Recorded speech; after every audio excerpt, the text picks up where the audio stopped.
vais te poser des questions déjà sur ton enfance, parce qu'on D'accord. t'a beaucoup entendu sur ta vie actuelle, un peu passée. Mm, Mais parle-nous un peu de ton enfance. Quel genre d'enfant étais-tu? Où as-tu grandi? mm. Bien, mon enfant, j'ai grandi principalement au Cameroun. Ma mère, elle est camerounaise et mon père, il est martiniquais. Et comme enfant, comment j'étais, j'étais très timide, très très timide. Et par contre, j'aimais faire le clown. Sauf que ça dépendait des moments. Je pouvais faire le clown, mais aussitôt qu'on me regardait, aussitôt que j'attirais l'attention de X ou Y, j'étais un peu mal. J'étais un peu mal. Donc beaucoup de timidité, du mal à prendre ma place. Et parce que je suis le dernier né je suis le dernier d'une famille de quatre enfants. Et je n'ai grandi qu'avec mon frère aîné, qui lui, il est souffrant en fait. Il est malade. Quand je suis venu au monde, il ne fait rien en fait. Donc il est là comme ça toute la journée. Il ne fait rien. Il mange, il fume beaucoup, mais il ne fait rien en fait. Et il faisait des études et du jour au lendemain comme ça, euh, il a commencé à avoir des maux de tête. Ma maman l'a amené un peu partout, mes parents l'ont amené un peu partout, mais jusqu'à présent, il n'y a pas de solution. Donc quand moi je suis venu au monde, je suis l'enfant de la retraite de mes parents, dont j'ai trouvé ce frère aîné qui était souffrant. D'accord. À quel Mm. âge tu es arrivé en France? C'était, j'ai vraiment un problème avec les dates, hein. C'était en 2012. Il faut que Inde soit là. C'est ma chérie qui connaît bien par rapport aux dates, Hum, les années. D'accord, mais c'est pas trop grave parce que finalement, moi, ce qui m'intéresse, c'est donc, tu es arrivé en France. Quels ont été tes premiers ressentis? C'est-à-dire que quand je suis venu en France pour m'installer, c'était chez ma sœur aînée. Ma sœur aînée. Et oui, oui, oui, j'étais très bien accueilli parce que on faisait les voyages et tout. Et là, je venais vraiment m'installer définitivement.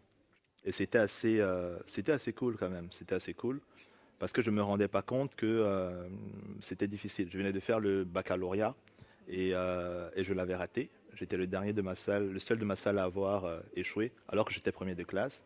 Donc, je suis arrivé un peu dans la déprime, mais en même temps content de retrouver mes frères et sœurs. Hum. Mais mon estime de moi avait déjà été écorchée. Pourquoi cette estime de toi avait été Mais écorchée? parce que moi, j'ai toujours défini, je définissais beaucoup qui j'étais par rapport à mes résultats scolaires. Hum, Et quand on a tout le temps des bons résultats et qu'à un moment arrive où tout le monde réussit dans notre salle et que nous, on échoue, j'avais l'impression d'être j'avais l'impression d'être stupide en fait.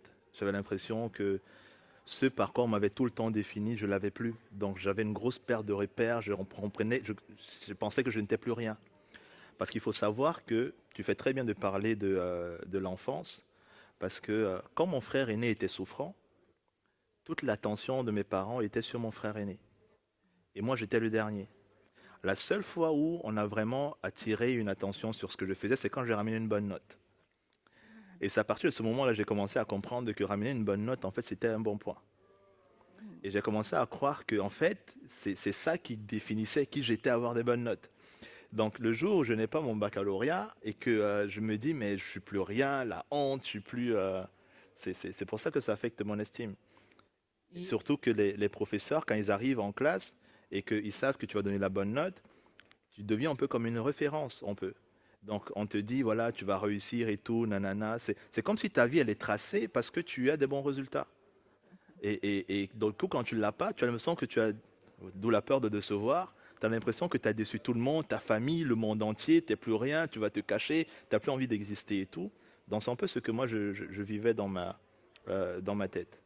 voilà, et parce que tu sais bien, ça va pas durer trop longtemps cette interview, mais moi, j'aurais aimé justement que tu nous parles alors de tes parents, Mm, justement, parce qu'on est sur les parents. mm, Quel genre de parents as-tu eu? Et qu'est-ce qu'ils t'ont transmis, on va dire, plutôt comme valeurs, mm, qui sont vraiment incontournables aujourd'hui? Dans ta vie de mm. tous les jours, tu ne peux pas t'en passer de ces valeurs. Ouais, je disais tout à l'heure que j'étais très sensible, c'est-à-dire je n'arrivais pas encore à gérer comme je gère aujourd'hui. Ce qui fait que j'ai eu beaucoup de complications avec ma mère, par exemple. Parce que ma mère, elle est camerounaise, là, donc elle dirige avec une main de fer, sans oublier qu'elle avait un frère aîné qui avait déjà des soucis. Donc, ça ne devait pas être très facile pour elle, et moi, j'avais besoin d'attention. Et moi, j'avais toujours l'impression que j'étais incompris. Et par contre, elle faisait de son mieux, en fait. Elle faisait de son mieux, et moi, je ne comprenais pas ça. Moi, j'avais l'impression que, j'avais le sentiment qu'elle ne m'aimait pas, en fait. J'avais le sentiment qu'elle ne prenait pas le temps pour moi. Mais c'est juste que j'avais un frère aîné qui ne devenait plus rien, en fait, qui ne pouvait plus rien faire, et c'était son premier fils. Et je pensais à ça, parce qu'avant, je ne comprenais pas les choses comme ça. Et je me rends compte que ma mère, en fait, elle a toujours été une femme très, très battante. Très, très battante. Et sans m'en rendre compte, je crois que j'ai appris un peu d'elle. Mais indirectement, sans qu'elle me dise, en la voyant faire, en la voyant agir. Parce que pareil, même mon père, il n'a pas souvent été là. Donc c'est vraiment elle qui gérait tout. Et moi, je voulais juste, voilà, quand j'étais petit, c'est, bon, moi, c'est quoi Et je ne réalisais pas que elle est monoparentale et qu'elle est en train de s'occuper seule de mon frère aîné. D'accord. Et parce que quand elle partait avec lui, moi, je restais tout seul. Donc j'avais l'impression qu'on m'abandonne, en fait. Alors qu'en réalité, elle n'avait pas le choix. Elle n'avait vraiment pas le choix. Et aujourd'hui, tu as des... Parle-nous de tes relations avec tes parents. Est-ce que ça se passe bien? Je pense que c'est l'une des choses dont je suis vraiment le plus fier aujourd'hui. Parce que, et je pense que c'est en cela que le développement personnel, ça aide beaucoup. Parce que maintenant, c'est comme là tout à l'heure, là je faisais j'ai reçu un appel et c'est elle qui m'appelait. Pareil pour mon père. Je pense qu'aujourd'hui, c'est plus on grandit et plus on travaille sur soi. J'ai l'impression que on devient un peu plus mature en fait. Je n'ai pas, les rapports ne sont pas pareils parce que j'avais plus grandi avec ma mère, mais j'échange beaucoup aussi avec mon père. Alors qu'avant, je ne le faisais pas en fait. J'avais beaucoup de remords, beaucoup de rancœur, mais aujourd'hui, non, non, j'ai plus ça. Au contraire, j'ai une certaine reconnaissance. Je D'accord? te remercie. Je te Ok, remercie pour cet échange. parfait. Merci à toi, Jessica. Super.